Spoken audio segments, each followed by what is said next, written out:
Look who decided to show up to the podcast. Who are you interviewing that took so long?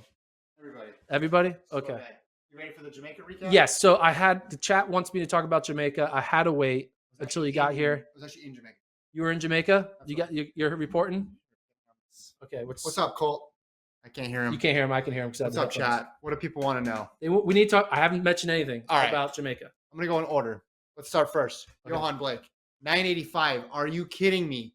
Yohan Blake, 985. He hasn't run that fast in 10 years.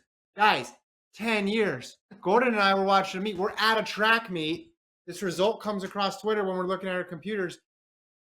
And I'm flummoxed. I'm speechless like I am now. 985, Yohan Blake. The second thing Gordon does then, because we have the Akeem Blake oblique Seville bet, he tries to say, no, Yohan Blake counts. And I said, no, he doesn't. Speaking of oblique Seville, runner-up, solid finish, great run for him. Your guy, Akeem Blake, gets through. But the story is Yohan Blake. Wind legal, 985. Again, he hasn't done that in 10 years. What were you doing 10 years ago? The same thing. I was at Hayward Field at the Olympic trials then. But 10 years. You didn't have any children. I had 0 kids. I had 0 idea what stress was like in someone's life. The Sixers had the same amount of championships as they do now. But my point is this legit? Like 9.8, we're getting excited about the U.S. guys running high 9.7s into low 9.8s. Yohan Blake just ran 9.85. I think it's legit because if you look at the semis, he was running well in the semis as well. So this wasn't a flash in the pan performance. I think it's legit, but I just think the Americans are more legit, if that's a thing. I think Yohan Blake, his ceiling is 3rd. Which is impressive because I think we're at Worlds. I think Curly's going to run like crazy. I think Bormel's going to push him. I think we're going to see 2 guys running the 9.6s. Yeah. Maybe low 9.7s. I think Blake's best day is getting 3rd, running 9.82. Which before today would not been on anyone's mind. You could have got good odds on that. I would. Really amazing odds. I should have took them. 10 years, guys. 10 years it's been. I mean, it's insane. Okay. Second thing I want to talk about, women's 100. Women's 100. Let's pull up the women's 100 results if we can here. Shericka Jackson gets the win, right?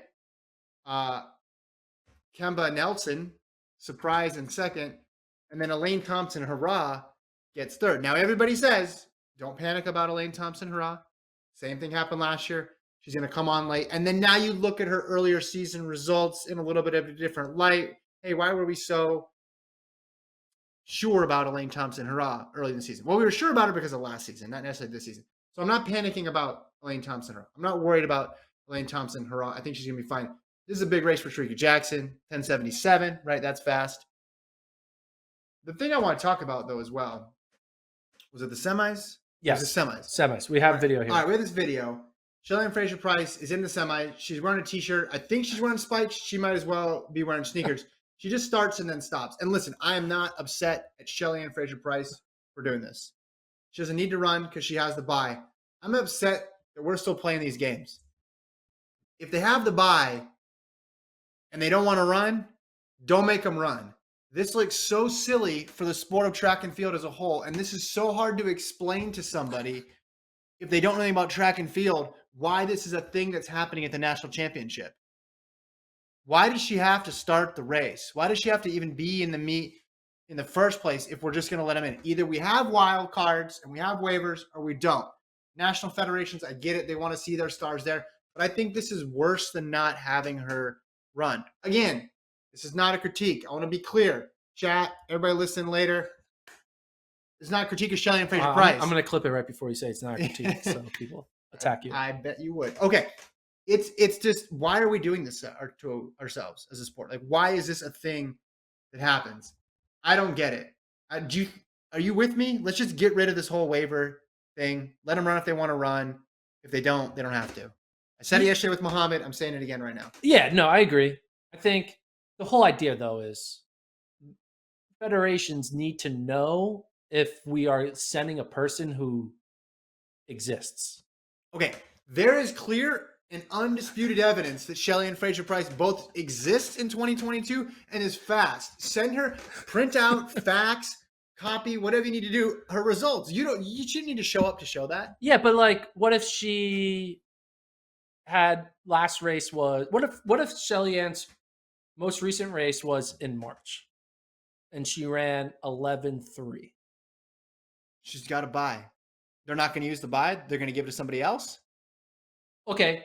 Well, what else? I mean, Would you rather have 4 people go or 3 people go? well, oh, here's a question. Can you use the buy? Like, can World Athletics, do you get to prove to World Athletics that you're fit? No. You don't? No.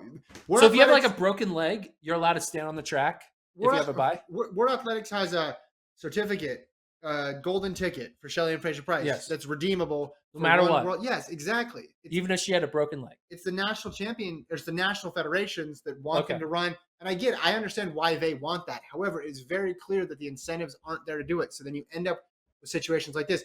Again, I'll go back. You and I in the mix zone, U.S. championships, watching this, we see DNF. You freak out. I'm like, there's got to be more to the story. Yeah. And then I saw it and just got angry that this is a thing that happens in track and field at the highest level.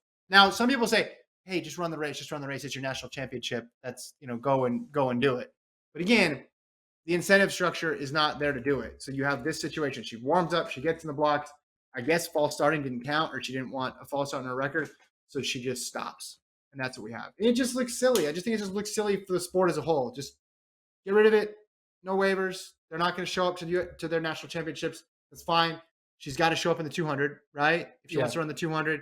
Elaine Thompson-Raw still had to show up. I don't get it, man. Okay. The chat with me? Where's the chat at? I need to pull the chat open here. Chat's always with you. Chat is very pro Kevin. Thank you. It's very anti. Shout out to the chat. I'm trying my best.